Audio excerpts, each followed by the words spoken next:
All right. Hey guys, thanks so much for everyone hopping on. We're gonna get started in just 2 seconds.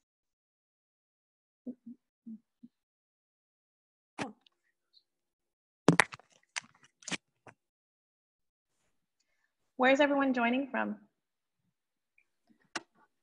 Santa Barbara. New Hampshire. Greece. Arizona. California. Texas. New York. That's cool. We're up here in Atlanta.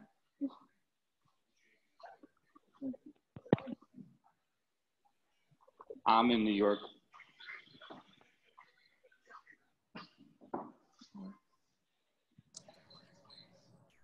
So we're at the halfway point, guys. Do you believe that? Time's going by so fast, or are you guys feeling every day? Great.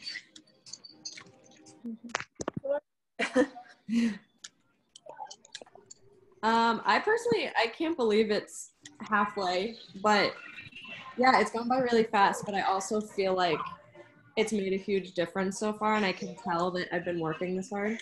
Mm-hmm. How are you doing with the sugar? Oh my gosh, so bad.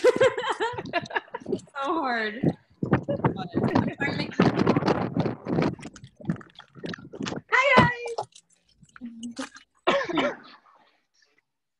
What is up, Fred? His face is, ooh, I can do this, right? Oh, that's cool. All right, So so I'm gonna figuring this out. Yeah, hold on. I'm gonna mute everyone so that when you talk, like your picture will pop up. So just give me 1 second, okay? Got you. Hey, Shani. Hey, Jade, how you doing? I'm doing good.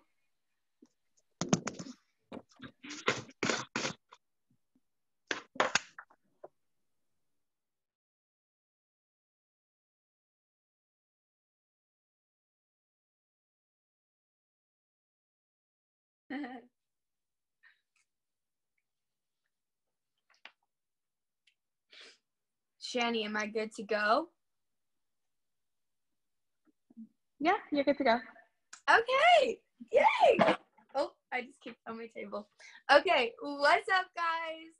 This is really cool. I've never done like an actual live interaction thing. I'm really excited to be hosting my first live webinar, first off. Second off, I definitely took notes because I don't want to forget or miss any details or anything. So if I look down, yes, I wrote down notes because I'm very old school and my brain isn't that great. But thank you to everybody who has signed up for this self-love challenge. I'm really excited to have you guys, and I appreciate it, and I hope all is going well. And we're definitely on the grind together because this stuff is hard. It's really hard. But anyways, let's get to it. So my first subject is working out. Yeah, working out, obviously. The hardest thing about working out is staying motivated. Trust me, I don't want to go to the gym every day. I might be promoting this. I am definitely like the face of it and one of the partial creators of it, but it is hard to stay motivated. It always is. I don't want to go to the gym every day. Sometimes I just want to sleep in and I want to do nothing and I want to get skinny by laying in my bed, but it doesn't work like that. I'm not going to get the body or the muscle or the goals that I want from just laying in my bed. So you have to stay motivated. So I wanted to kind of give you guys some tips that I like to use to stay motivated because it's something that I have found very hard or difficult without them. One of the first things I like to do is I really like to mix up my workouts because when I find myself doing the same workouts over and over and over again, it gets really redundant and I become more complacent because I know what I'm getting myself into. I know how many minutes it takes me to do this. So I'm like, 10 more minutes, great. Or if I run the same path, I'm always like, oh my gosh, this seems like forever because I already know everything about it. So what I like to do is I like to switch up my workouts and try different types of exercises or classes or just activities in general. Some of this new stuff that I've been personally trying is I like to go to Rise Nation. One of my best friends teaches at it.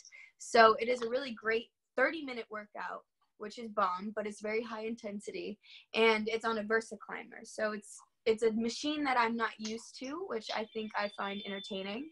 Also, it has music, and hello, dancer, I need music, duh. So I love to go to Rise Nation, and it has lights, and you're like in your own zone, and you're like, I can climb, and you have like a little counter down, and it gives you how many feet you're climbing. So it is one of my favorite things. I also have been trying rock climbing, because I'm obviously adventurous, and there's simple things that you don't really realize that are actual workouts that you can do, like rock climbing. That counts. It is really hard. It's muscle fatigue to the max. My arms are dead within like 10 minutes. But it's also really fun because you're challenging yourself, and you can go with friends, and you can see who can climb to this thing, or you can master a new climbing thing. So I've been really enjoying rock climbing. Also, I love hiking and trail running and just being outside. Anything to be outside, which brings me to my next tip of working out, is to enjoy being outside. Do anything you can, any workouts you can do to be outside. I love hiking. I love hiking because you don't really realize that you're working out as you're hiking, because you're like, ooh, nature, ooh, a butterfly, ooh, oh, my butt's low-key hurting, but cool. So I love hiking because also you don't have internet service usually when you're hiking, and it's a really good time to like be by yourself or whoever you're with and kind of just be more in the moment and kind of get away from your normal life, that normal constant phone stuff that I hate. I hate it. I might be an Instagram influencer, but it is a lot. And I think we all get a little too stuck on our phones sometimes. And I think it's a good way to get away from it. When you don't have service, you have like no choice.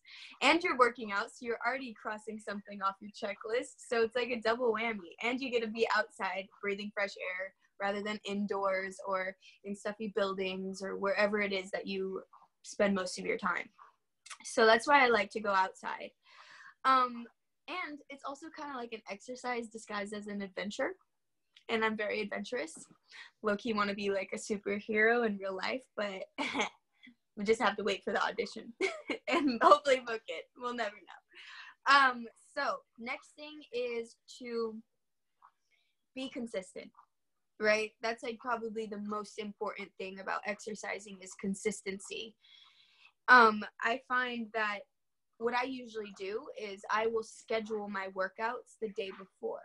So I look at my schedule when I'm laying in bed at night, because we all know that we sit on our phones before we go to bed.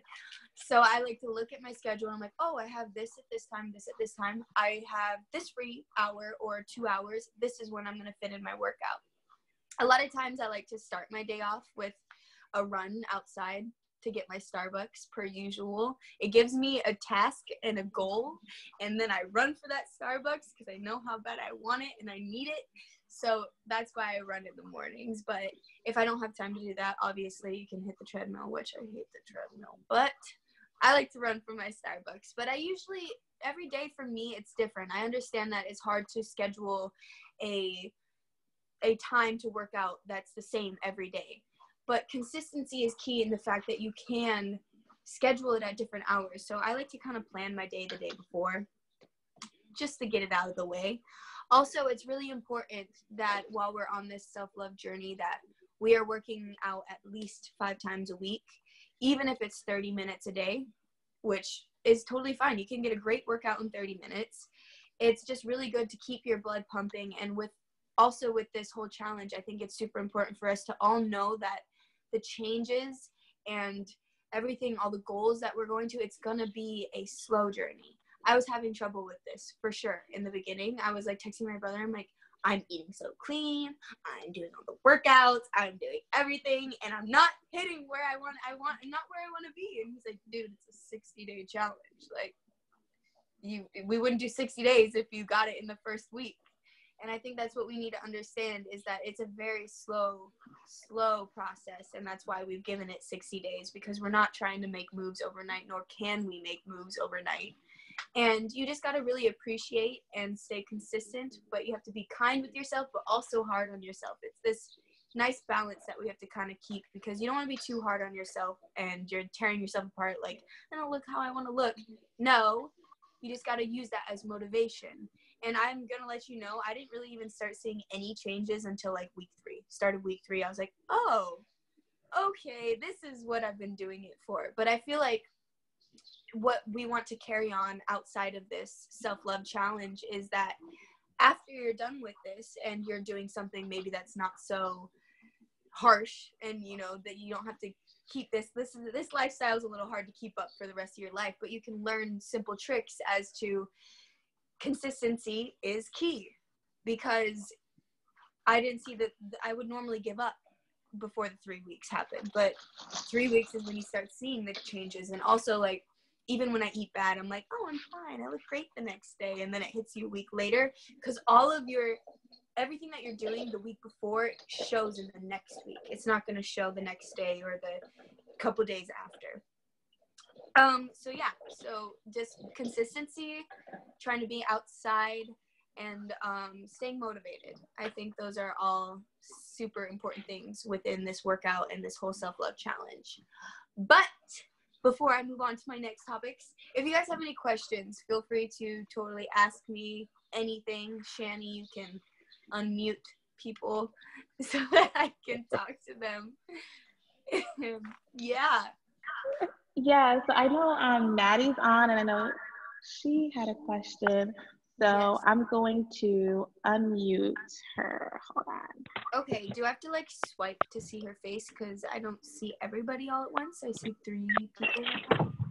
I just Like, I start know that if I talking. swipe, I see everybody's faces. Hey. That's Oh, what, hi. Oh, hey. Oh, I see Maddie. Okay, I'm gonna stay on this one since she's unmuted. Hi.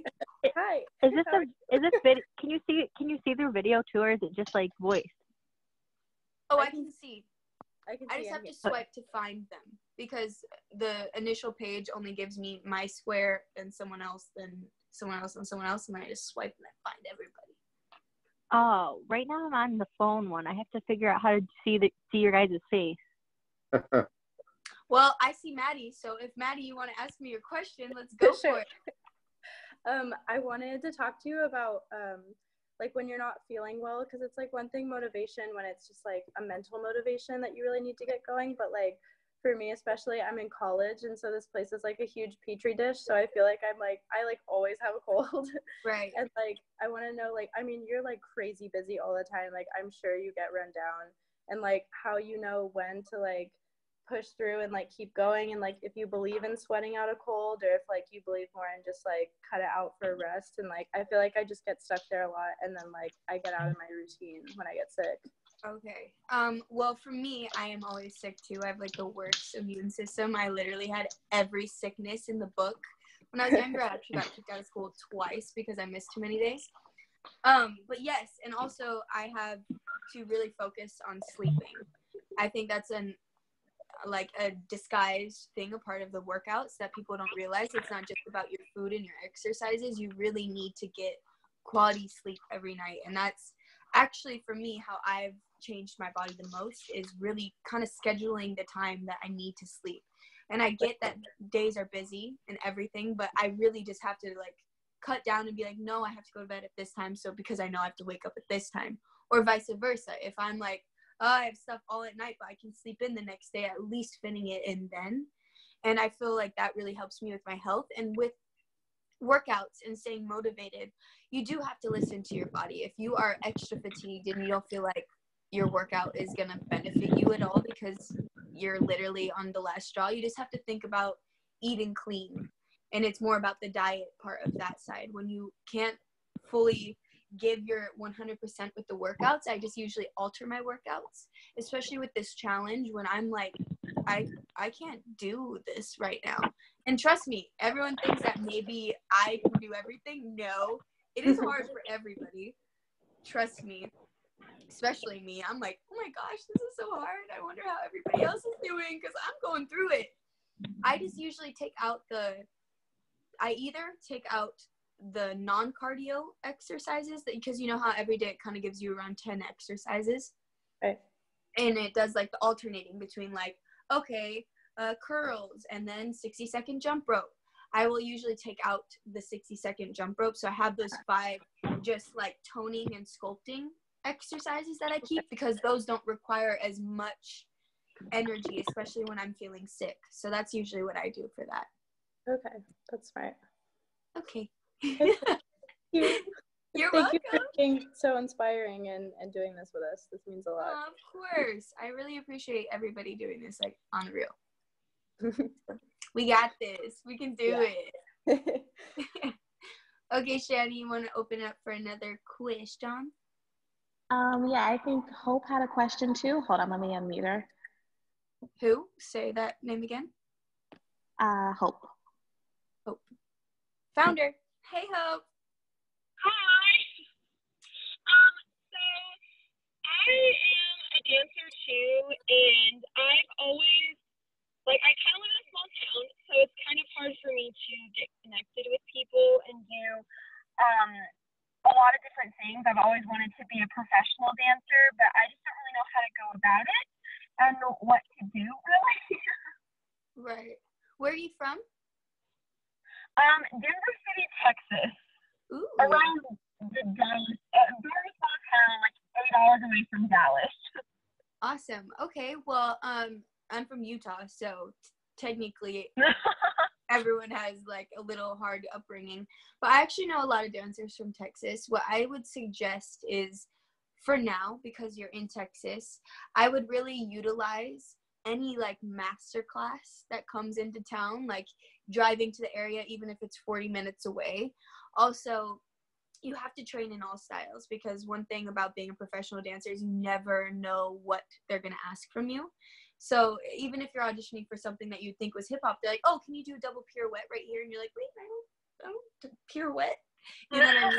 You got to really become a well-rounded dancer. And I think, honestly, everyone thinks there's a shortcut to making it, but it's all the same. You have to start from the basics. You have to take all the classes, and you have to get in front of people's faces. So the best way when you're not local in LA or New York, whatever style that you're wanting to do, is to take all those master classes. I also would film myself in those classes and practice those routines later and try to get better and watch the difference between me and maybe the choreographer. And I think initially in the beginning, it's more about kind of mimicking the choreographer, because why are we taking class if we're just trying to dance like ourselves? The whole point of taking class is to learn what that teacher has to offer. So really just trying to be picky and criticize yourself. And I pause my videos. Every video I post on Instagram, people will probably think I'm like, oh, this is great. No, I pause it. I go through it slow motion to see what is my left hand doing while this other hand was working. So I just really have to like critique myself and do that. And then if you ever have the chance to come out to LA, then taking some classes while you're out here, getting in front of people, kind of being more specific about where you want to go with your dancing and professional dancing, because oh, I lost your face, but I'm gonna still keep talking. There you are. Like if you want to dance for a certain artist, to do your research on who is the choreographer for that, and then try to get into their class and get in front of their face. Okay. Yes. Okay, thank you so much. You're welcome. All right. Yes. So next one we have is Juliana, who had a question. I'm going to unmute her now. Juliana. Okay, I'm going to find it. Wait. Oh, Liliana, or you said with a U? With the Y. With a Y-U. Yeah. Y-U. Okay, I'll find you. Don't worry. Okay, I'm just gonna start asking my question. Okay. Yes, I see you. Pretty much because it's such a long process, how do you continue to motivate yourself when you're not seeing results right off the bat? So kind of like going back to like what I touched on before, is you really just have to have patience with yourself and be consistent and push through that doubt in your mind, because a lot of times that's what stops us from getting any goal that we want, because we don't get immediate results. And I literally, like, Dylan can testify to this. He's on here too. Hey, Dylan. He was who inspired me to get into fitness in the first place, because he used to be a personal trainer and he would train me when I was younger and like helped me with this role and stuff. So I always turn to him like with advice. And I was like, Dylan, I'm not seeing anything. I'm literally eating exactly what it says. I'm doing the portion sizes. I'm doing every workout. I'm not missing a beat. Like, why am I not where I want to be? Why am I not seeing any changes? And this was like at the end of week 1, maybe the middle of week 2. And honestly, I haven't even started seeing minor changes until week 3. And you just really have to be patient, because you gotta, and then once you kind of hit that milestone and you even see the little bit of change, you really need to hold on to that and see that you can make the changes, because the most lasting changes take the longest. If you do like a juice cleanse, you're gonna see immediate results, but once you have your first meal, you're probably gonna gain everything back or look the same that you did before. So these exercises in this diet plan is more geared to have permanent, long-lasting results. And with that, you have to spend more time. You know, the more time you put into something, the longer it's going to last. So you just have to keep knowing that what you're doing is going to help you, and you have to be honest with yourself as well. Like, am I doing everything that I feel like I should be doing? Am I cheating here and there? And if you really do feel like you're doing everything, the weeks have passed and nothing's changing, you kind of have to alter. You have to get down. Like, I'm like, okay, I probably shouldn't have had sushi 2 days ago. You know what I mean? Like, that rice wasn't on my meal plan. It wasn't in that part of the daily planner. So I just really keep specific to everything that it's doing, and just know that the 60 days are because this is gonna take 60 days to get your goal. You're not gonna get it within the first 3 weeks, you know? Jade, do you mind if I hop in? Yeah, Dylan, hit it. Dylan. Hey, I was just gonna say hi. I was gonna say that you know, kind of part of a fitness journey is realizing that, like, when you're off on your workout side, that, you know, you've got to compensate on the diet side. Because I know I kind of go through bouts of being highly motivated and not being motivated. Like, Jade and I kind of hold each other accountable, which is nice to have somebody who's on the same path as you. But, you know, when you can't fit a workout in, or, you know, like the question was asked before, like, what if you're feeling sick? Like, you know, and you just can't get up, you can't do it. You got to realize that, like, your diet and your workouts are just kind of like this balancing scale. So if you're not ultra active, you really don't need to, you know, eat an active day's worth of meals. You know, like, just try to trim back what, you know, on your diet when your workouts aren't going as strong, I think is like a good way to just kind of self-check and balance yourself. You know, and that's kind of just like part of understanding, like, calories in, calories out. You know, obviously we want to put the healthiest things into our body possible, but at the end of the day, it's like, you know, how much fuel does your body need to make it? And, you know, to lose weight, you need to be in a deficit. To gain weight, you need to be in a surplus of calories. So it's like kind of just like finding ways to balance yourself, especially when you're not feeling as motivated. Because I know I have a lot of days where there's no way I'm going out to work out. There's zero chance, you know, like, and Right. Those days I'm also like, well, I probably don't need a burrito from up the street then either, you know, like, Yeah. I'm going to chill and eat a salad and, you know, kind of like look after my body in a different way. That's Okay. exactly for me too, because I've been super, super busy these past couple of days. So I haven't really been able to go to the gym, but I'm literally eating my leafy greens, and I'm more staying to the diet side of the exercise plan and the whole 60-day challenge than I am with the workouts, because right now I don't have the time to go to the gym. I don't. So I'm more in a calorie deficit because I'm not burning those extra calories that I would normally burn every day. And also, that's going to bring me to my next topic, which will also help you. Okay, where'd you go? There you are. Oh, yes. Perfect. Did that answer your question? Yes, thank you. Thank you very much Yes, to of both of course. you. Okay, Shani, should we talk about the next subject since that kind of tied it in? Yeah, absolutely. Yeah, you can go on to your next topic. Perfect. The next subject is nutrition. What? Oh my gosh. Surprise. Okay, so I think what we need to understand, especially this kind of like follows that question that Juliana had, was that you can't outwork a bad diet. You can't. There is no amount of exercise that allows you to eat whatever you want. that is not a thing. It really isn't. And I tried it. I thought I could do it, but I couldn't. I changed. And once I started becoming a woman, I was like, what? I can't eat ice cream? Like, what is this? Diet, I would say, is 90% of this whole fitness journey.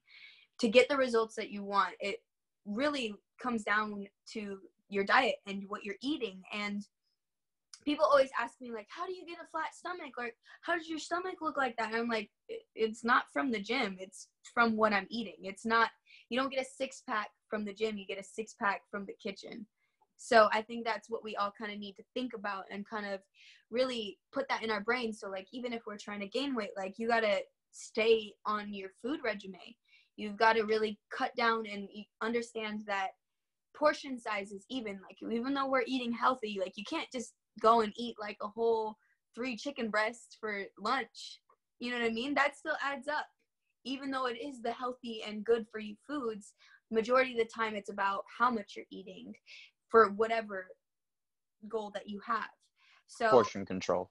Yes, portion control for sure. Also, just really realizing that the nutrition side of everything really has the biggest effect in our results.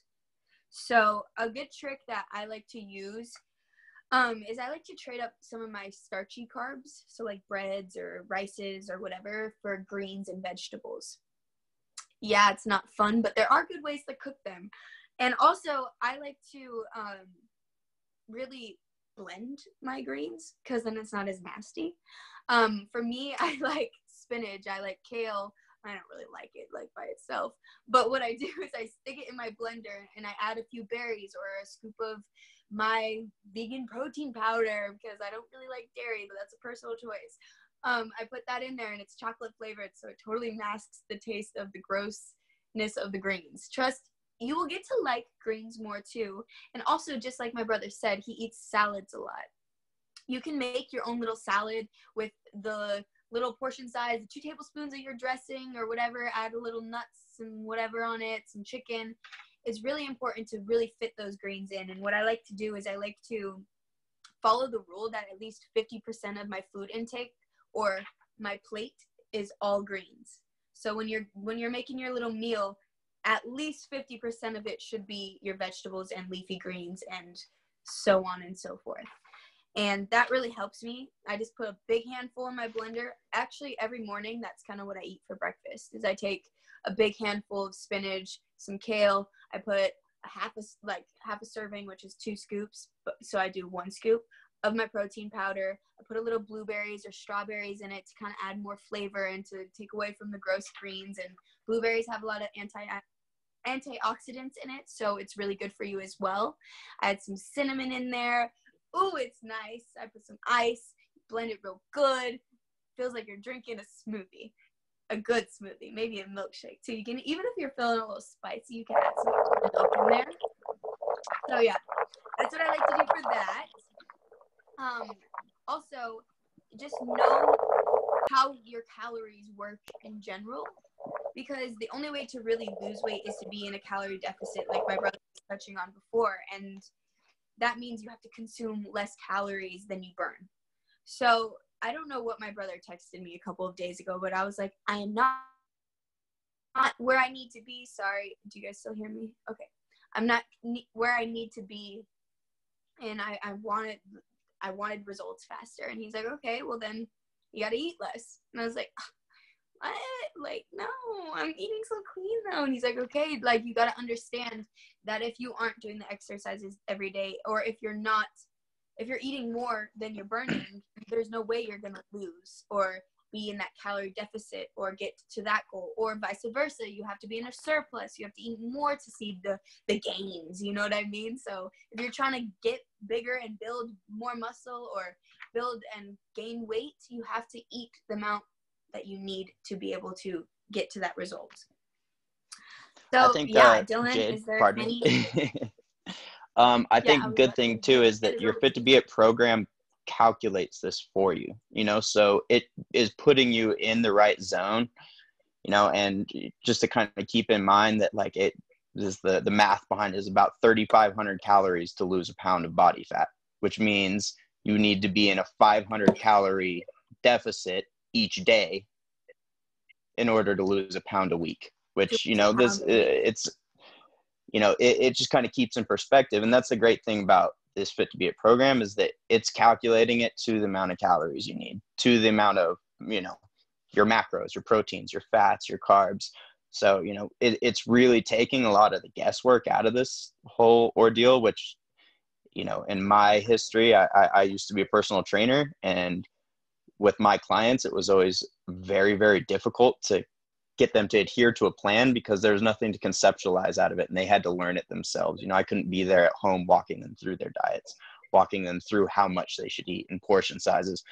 This program, fortunately for everybody partaking in it, it's calculating all these things for you, and it's also factoring in the amount of calories you're burning from your workouts and stuff too. So if you can't get to your workouts, know that, you need to scale back on your calories as well. I think it's really important, like I said, I have Jade. Whenever I'm having a hard time, I call Jade up and we keep each other motivated and honest. What you've signed up for in this challenge, what we've signed up for in this challenge, is a community of people to keep you accountable. So we do have the Facebook page and everything too. If anybody's ever having a hard time, there's always somebody who's there to respond and help and walk you through it. Myself, Shani, a lot of people are involved in this program. Jade is on there when she can be. She lives a little busier life than the average person. But what you're getting out of this whole experience is a community, and community is how you keep each other honest. Everybody's here working towards the same goal, whether it's to lose, gain, whatever, it's to live a healthier lifestyle. And I think that's the importance of adhering to this and, showing up on these web chats and stuff, is we're building this community so everybody can move forward. Even after this challenge ends, there will be available resources. We'll be launching the Fit2Beit app shortly after the challenge ends, where, we'll have this same community, pushing forward into the future. Hey guys, I'm sorry to interrupt. Can you hear me at all? It's Eric from New York City. We're trying to find you.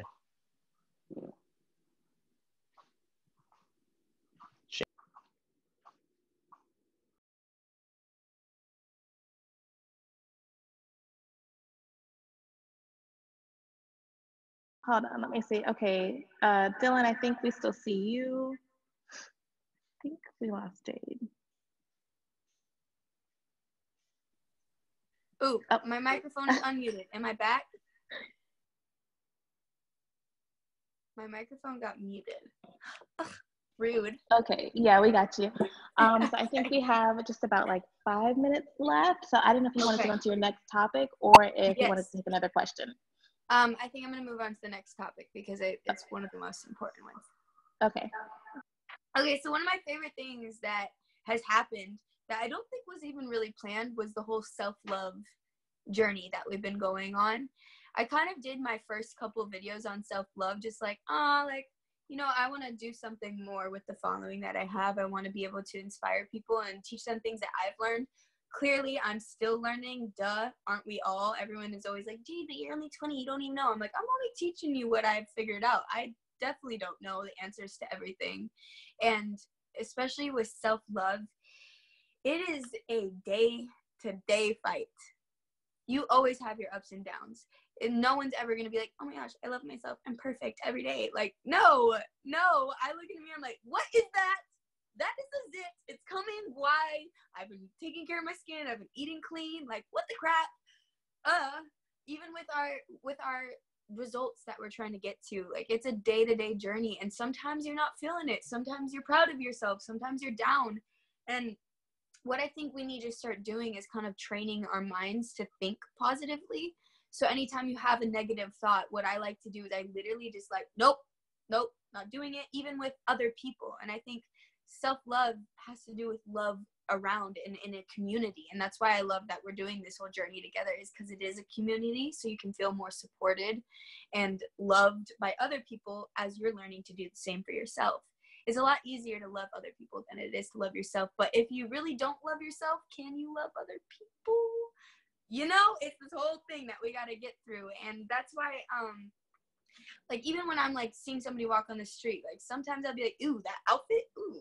But I'm like, no, Jade, they're stylish. Look at them thinking outside of the box. You know what I mean? You gotta switch your mindset to kind of thinking positive and really train your brain to do so by really, anytime you have that negative thought, just push it out of your brain and just focus on the goals that you have or the positive things that you do have in your life. And there's always a way to find silver linings in every situation. There is always a silver lining. Even when I'm sick, what is the silver lining? I get to sleep. I actually get to catch up on sleep. What? There's my silver lining. You know what I mean? And even when I had a job that I was doing and I've been traveling, I haven't been able to catch up on my sleep. I'm just feel really busy and I'm like, oh my gosh, like how did I sign myself up for this? Like, why did I sign myself up for this? This isn't even like something I need to do. But I was like, no, Jade, like, you're getting to know more people. I'm in a community now. I'm expanding my friend group. I have more connections now, and it's really important for my industry to have connections. So I have to just really look at everything and see the positive sides of everything, because it is really easy to see the negatives always. And I really think the self-love activities are my favorite part about this whole self-love journey, this whole fitness challenge that we're going on. And I think that they have many great ways of like keeping a positive mindset. And those exercises that we're doing in the beginning of our days really kind of decipher how the rest of our day is going to go. So when you really do follow those self-love activities, it puts like a whole bright, sunshiny day ahead of you, because you start your day off with positive thinking. You start your day off with doing something that's either kind for yourself or kind for somebody else. And I really would encourage everybody to take up journaling, because I don't think I was as good at journaling before the self-love challenge. And I actually went and I bought like a cute little journal, and I was like, oh my gosh, I'm gonna write my journal. It has to be cute. Now I'm more excited to do it. And I put it in a place that I pass every day, so that I'm constantly reminded, oh, I have to do that. And every time I'm done doing it, I always feel so much better, because I am somebody who likes to not be very vulnerable in life aspects, like with people and relationships. And it's something I'm definitely working on. I'm vulnerable when I dance, because it's kind of like, it's easier. I don't actually have to say anything. But when getting to know people and getting to know myself, I find myself being like an introverted extrovert, if that makes sense.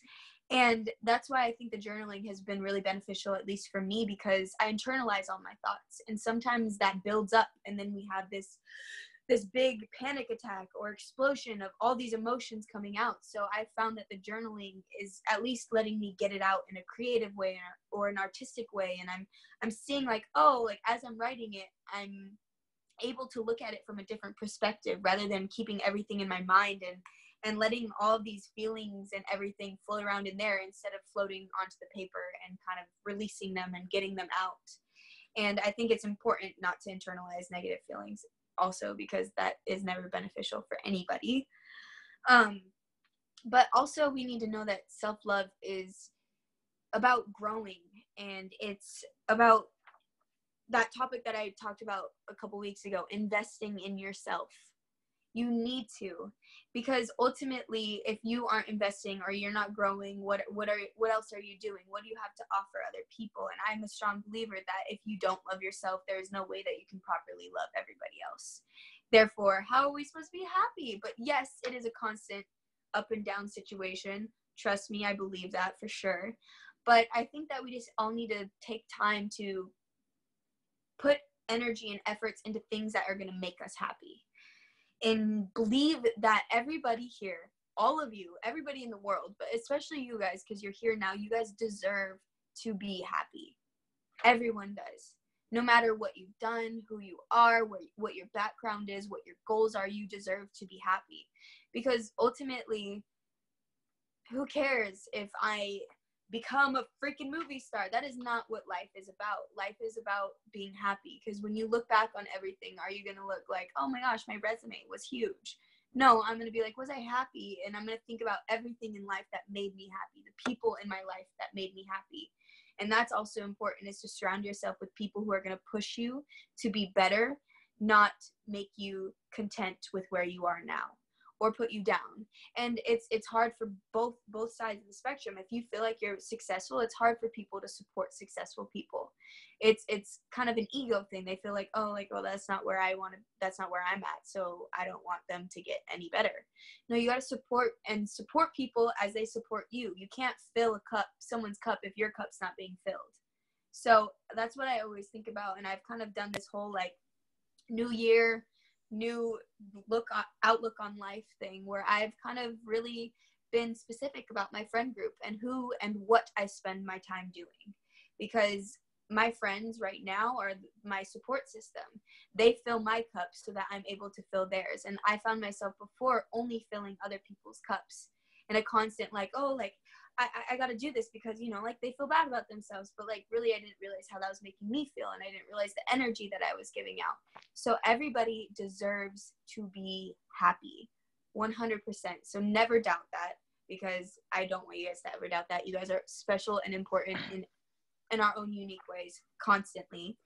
And the last thing I find that actually kind of helps me with self-love and feeling happy about what I'm doing is time management.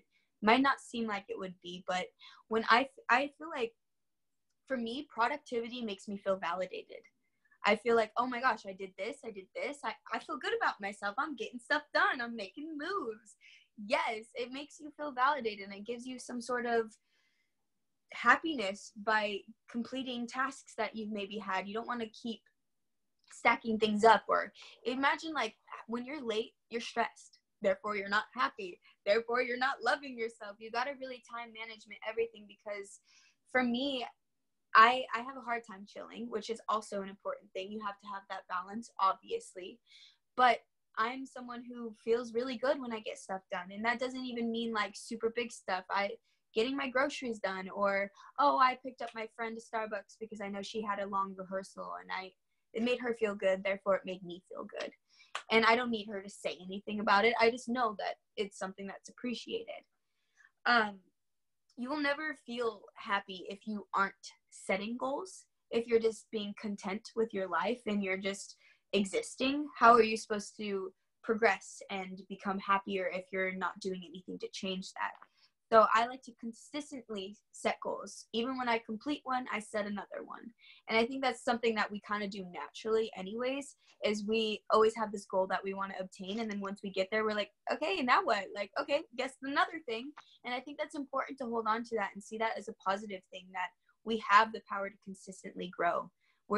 There's always room to do more. There's always room to be more. There's always room to give more. And my older brother, Dylan, hey Dylan, he always says, better busy than bored. Because I'm always like, oh my gosh, Dylan, like I have so much to do. I can't sleep. I'm stressed. And he's like, okay, it's better busy than bored. And I'm like, you got me there. Dang it. Now I can't complain. I'm like, oh, you're so right. Because we never know when opportunities or things kind of dry up. And it's better to stay busy and not be bored, because boredom and complacency are the enemy of growth and happiness. Like truly, they will completely wipe out your happiness if you are bored and you're not being productive and you're being complacent. That all those things, all those words kind of would fall under the negative category. So how is it supposed to make you more positive in the long run?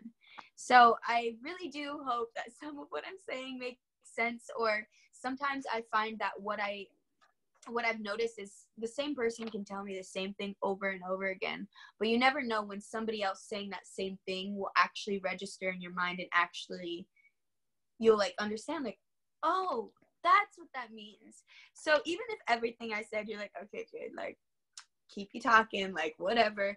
If there's something that resonated with you, really just hold on to that, because life is all about baby steps. Working out is about baby steps.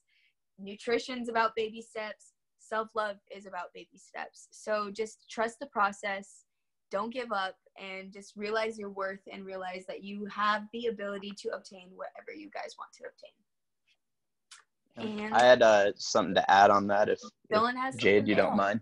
No, I don't. Jade, you know, kind of hit on this point of happiness, and I think happiness is important, but happiness is a symptom of productivity and living a fulfilled life. You know, kind of growth is more the goal, and happiness is something that you pass through and in and out of along that journey. You know, like the expectation that you're going to find something that you're happy 100% of the time is very unrealistic. You know, nobody's happy all the time, and growth can be fulfilling, but it can also be painful. You know, growth isn't always an easy thing. No, it's uncomfortable. So, you know, yeah. Well, you know, finding that happy amongst the growth, I think, is a very important thing, because, you know, we're sent, you know, to this planet or wherever you believe we came from or whatever, to grow and become a better version of ourselves. And that doesn't necessarily mean being, you know, elated 24/7. You know, that's unrealistic. You know, everybody has crappy days.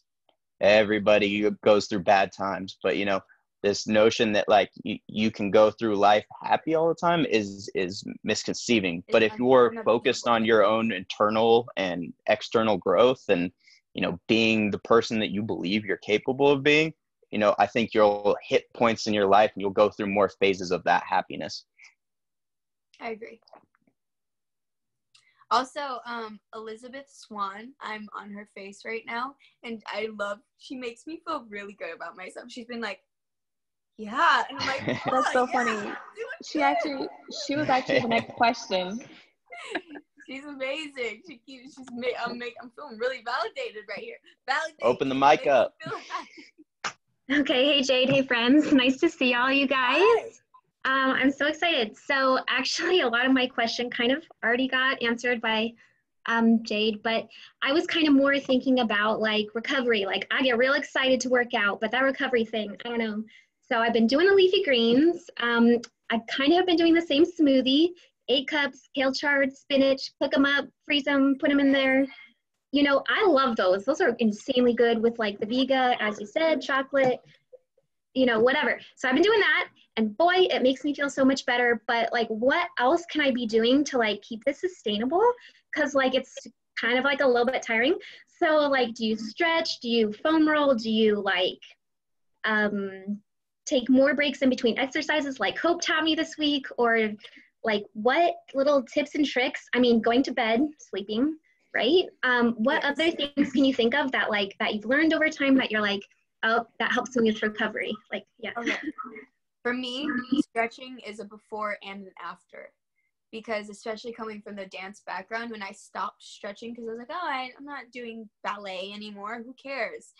I found myself like being my body wasn't feeling good after things, and when you get super inflamed. So stretching is definitely a huge thing. I foam roll as well. I also am a huge advocate in anything that's going to make my body feel better. I get massages. I will never refrain from getting a massage or going to the chiropractor. If I need it, my body needs it, and there's no way I'm going to progress if I'm stuck in this area of pain. I also love cryotherapy. If you have one in the area, it's a little bit pricey. So if you live in a cold area, you can just go outside in your swimsuit for a really long time. But I love cryotherapy because it's really good for inflammation. Because what happens is when we work out, our muscles are fatigued and they're in this like, I got to burn something, and you get inflammation in your body. And for me, that helps it get it all out. So it helps reduce the soreness after any exercises that I have. But yes, like I'm just going to testify. For me, sleep is life-changing. I've always required a lot of sleep. And now that I don't get as much as I used to when I was younger, I find my body hurting. I'm not as clear-minded, everything. So in that sense, I do that. I also do like sweat things, hot tubs, saunas, baths are really good with Epsom salts. I know it's a lot of old school techniques, but they really do work. But yeah. Dylan, well, and then I mean, when I was playing college football, you're kind of like constantly fighting injury 24/7. And you know, there is a difference between being injured and hurt. You know, like pain is a natural result of pushing yourself. That said, they use the acronym RICE, which stands for rest, ice, compression, and elevation. You know, those 4 things, you know, if you do have something nagging or, you know, hurt muscle or whatever, like I think that's really important to remember that acronym. For me, especially icing, actually day 2 of the Jade Self-Love Challenge, I was out snowboarding and tore my MCL. So I've been out of the game a little bit through this whole process, but it's actually been a blessing in disguise kind of lesson, because you have to reteach yourself those lessons of healing, and like taking time for yourself, and like Jade said, scheduling the things that are necessary for your body. So for me, the resting part is probably the most difficult, especially when you want to keep continuing on with the challenge and fighting away. That said, you can always find little workouts to work around injuries, and like I said before, tone down your calories. But the icing and compression and elevation, I think I'm like already walking around and like going on 5-mile hikes again, and my knee's it was pretty messed up. But I think because taking a proactive approach to healing your body and looking after yourself is really important. It's important not to sit in self-loathing after you're ultra sore or you're hurt. Get after it. Like it's just another chapter in the journey, and it can reveal a lot of things to yourself that you might not have known about yourself. And taking that time to heal your body is similar to taking time to improve your body. It's Right. it's a part of self-love, I think, in the fullest. So that would be my little tip of advice. Rice. Also, I'm gonna add, because you inspired me, especially with this challenge that we're doing. If I feel like one area of my body is too sore to work out again because it's still recovering, I will look at the other days and I might switch around a workout, because I'm like, I can't do legs again. My legs are done. And there's been many days I've woken up and I'm like, oh my gosh, I can't walk. I've been so sore throughout this whole journey, but it's okay. I will kind of switch it for one that's more upper body based, or vice versa. That kind of helps me a little bit. Mm-hmm. Yeah. Awesome. Yeah, and I think we had just 2 more questions before we wrap things up. I know one was from Daniel, and then the other one is from Jillian. So Who's I think first? let's do Jillian, and then we can wrap up with Daniel. I see you. Hi. She's almost unmuted. She's not. Yes, now you are. Hello. Hello. Okay, so I have some kind of dance-related questions for you. Okay. So I went to the Boston workshop in November. Yeah. And that was so awesome. Oh my God. But, and then I also went to Millennium in LA and danced with Hamilton. And after those experiences, I definitely realized that, like, I've been a dancer since I was 2, and I've realized that I definitely want to make dance a big thing in my life.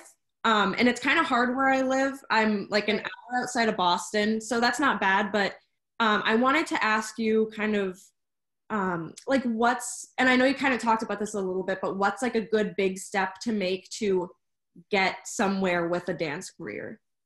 Okay. Are you planning on going to LA at all? Is that in your cards or anything? Yeah, or New York, whatever your style is? Yeah, so I'm in college right now. I think I'm going to transfer to UCLA next year or the year after, just for dance. Go Bruins. Yes.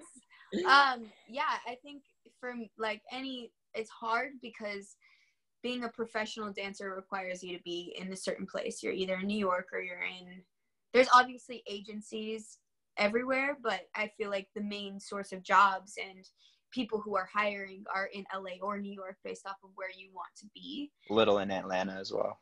Yeah, there is in Atlanta as well, but yeah, it's a hard thing to kind of make that professional step, because there's only so much you can do from wherever you're located or from, especially when the opportunities are sparse.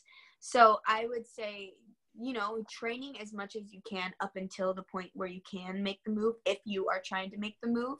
Really watching and studying the dancers or the choreographers that you enjoy, seeing what makes them great, what you like about them, and what would look good on your body. From my perspective, when I was training, I would take everybody's class, all different styles. I wouldn't try to be like them. I would take certain things that I was like, oh, I can do that well, and I kind of put them in this big mixing pot, so it'd make me overall like a more well-rounded, better dancer. And once you like kind of take everybody's class, I had to kind of switch my brains, like my mindset, like how I was going into the classes too, because it's easy to be you all the time. It's easy to like dance like how you always dance. So I just had to embrace the uncomfortability of taking classes that I don't look great in. And you really have to be your own worst critic, because sometimes people aren't looking out for you. So you got to look out for yourself, and you have to be able to give yourself those critiques or those compliments that are going to keep you going. And then once you get out to LA, like I said before, whatever your goals are with the professional dancing, whoever you're trying to work with, you have to study who is a choreographer for that. You have to know when they're teaching, where they're going. It's kind of like any like business that you're trying to work with. You know, you have to, who do I want to be in Times? I want to be an editor in Times. Who did the person that I'm looking up to train under? What did they start off in? And kind of build those connections, and really being vocal and being in their class, getting in front of their faces, kind of like getting them used to your face, and just really training and not shying away from it, because LA is a little bit scary. There's a lot of amazing people. It's where the best of the best go. Yeah. So just really being patient with yourself is super key. Awesome. Well, and I'm not a dancer, but you know, whenever I want to improve on thing, you know, there's such an abundance of content out there that, you know, right, with this whole social media and phone era. Oh, my back. Okay. There's such an abundance of content out there. Like, you know, Jade has got, you know, a handful of, you know, dance tutorials on her website that she does and stuff, and like kind of going after people that you enjoy and, you know, learning firsthand from them. Like for me personally, I love business, so I go on and I consume as much business content as I possibly can. Like I like to listen to, you know, whoever I feel is a motivation for me, and try to mimic, you know, certain aspects of what I like to do, you know, in their light, which is, you know, I think almost even easier to do as a dancer, because you've got actually like a physical showing of how this is done, and you know, you can rewind it 1,000 times, you know, like, you know, it's the next best thing to taking a class live in person from somebody, you know. Just being there, having, you know, been a part of, you know, creating Jade's tutorials with her, the amount of time and detail she puts into each of these things, you know, it's almost like being on the webinar like we're doing right now, just without the interaction. So, you know, and I know we do have it built in. You'd have to ask Shani how it's done, but you can submit your own tutorials, or your own renditions of the tutorials that, you know, Jade has put up and through our platform, and, you know, receive criticism and critiques from Jade or any of our other professionals, which is cool too. Thank you. Yeah, definitely. Cute. Go. Bye. Not really bye. Awesome. And then I'll bring Daniel in. Okay. Daniel, there you are. Almost. Still muted. Almost. Hey, there we are. What's up? All the way from New Zealand here. How's it going? Yeah, Kiwis. Going good. Yeah. I had a lot of questions. You might have seen from the little chat we have between Fit2Beit, but my main question that I want to ask now is around, like, for me, I'm sort of struggling financially when it comes to sort of like the nutrition side of things, because in New Zealand, food is just a lot more expensive. I don't know why, it just is. And that I'm not like, I feel like I'm not really able to afford enough to get my calories in the surplus that I'm looking for, because I'm trying to gain weight. And I was just wondering if you have any advice or tips or anything around maybe budgeting or something along those lines, in terms of getting what you need, but without as much money. Right. I don't know if that makes sense. Dylan, I'm handing this to you. So I did like natural bodybuilding in college, and I was beyond broke. Like, you know, like I would go, you know, I'd take any hustle job I could whenever I could, just to afford it. I don't know if they got Costco down in New Zealand, but, you know, I I did a financial budget for myself my sophomore year of college because I was like, where is all the money going? How am I not affording this? Yeah. And I looked at just the amount of times that I went out to eat, and then figured in how many meals I could make at that same price.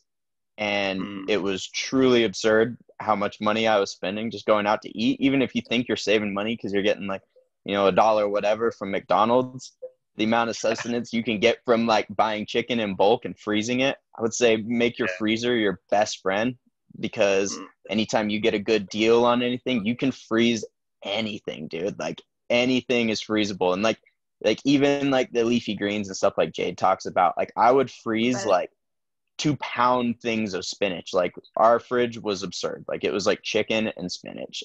And I would chip the spinach into the blender and blend it that way. And that way it was cold too. So I would say, like, you know, make your blender your best friend and make your bulk buying your best friend when you can. I think, you know, there's obviously really great foods, you know, being that you're trying to gain muscle. You know, your starchy carbs, those are something you're probably trying to avoid, being that you're trying to pack on a little muscle. Rice is your best friend. Rice and chicken, broccoli, spinach, you know, like see, that's the thing. It's like, it's the same diet to lose weight as it is to gain, you know, healthy muscle. How much? It's just how much you're eating, you know? So, you know, as long as you're in that surplus, I would just say make rice your best friend. You know, eat you know, obviously try to get high quality meat. You don't want to be eating fried garbage. Like anything that's been fried is not good for you inherently. Like there's no such thing as good for you fried food. I don't know, like there's a lot of people out there that try to say there is. It's false. Like fried food might taste awesome, but there's no such thing as good for you cooked in oil food. So I would say stick to your bulk foods, you know, anything you can buy like that. I was a big fan of oats as well. Oats are awesome. Steel cut oats, super cheap. You know, you can even add those into your smoothies. I would do that with chocolate protein and a banana when I was in college, and it was kind of like, you know, drinking protein pancakes. It was actually delicious. Jade might not agree, but no, I said yes. Oh, okay. Yeah, no, it's delicious. Yeah, great. Adding a little oats if you're trying to, like, if you need to make a calorie, you know, surplus, like a half cup of oats is, I don't know the exact calorie amount, but you're going to get some really good carbs in there and good fiber, you know, and it's super cheap. You know, steel cut oats, rice, like I said, your spinach is, you know, I don't know what it's like in New Zealand. I think you guys grow spinach there as well, though. So I wouldn't imagine that it's too much different in price. But kale, spinach, you know, just focus on putting higher amounts of those really good things in your body and, you know, compensating with those things that you can buy in bulk. Also, my brother actually taught me this. I used to buy everything in the already like pre-made cut and everything. It's like buying the onions that are already cut. It's like the price difference is insane. So if you actually just buy the vegetable or the fruit as is rather than like pre-made, it usually tends to be a lot cheaper. I also tend to buy all those things that my brother talks about, like chicken or whatever, and and I cook it all up and then I save it because I'm not gonna like throw it away because it's hard to like, you know, so that comes with like meal planning a little bit. But I cook all of that up and I stick it in my fridge or my freezer so that I can later on eat it, if that makes sense. Yeah, right. I think my brother has more. Oh, I was just going to say berries are another one. Whenever you get berries on sale, they're easy to freeze, dude. Like save up, be a collector of berries. You know, like Jade was saying, like I think my family is like highly addicted to blueberries because, I mean, they're so good for you. They're low calorie, high in antioxidants, and they like actually grow in the snow where we're from. So, you know, we really enjoy that. I would say stock holding those are really good. Yeah. Unless you don't like blueberries, then you're SOL. All about free for you. Good, man. Good. Yeah, cool. Awesome. Cool. Thank you. Speaking of, my stomach is growling. I think that was the last question. Okay, cool. How does that breakfast? Well, I appreciate everybody for coming on. Thank you for listening to me ranting. I hope it was beneficial. And yeah, keep going. We got this. It's hard. It's a hard journey, but we're all in this together. And we know that we done. You can do it. I thought Shani was Stick to going dance. So yeah. Congratulations to all you guys for taking the journey. Yeah, thank you so much for being part of our Fit2Beit family. We're so stoked. We are. Cool. Yeah. Okay, cool. I don't know how to end it, so I'm just gonna stay here till someone ends it. Have a great day, All right, guys. All leave individually. We're gonna end it now. Okay. Bye. Bye.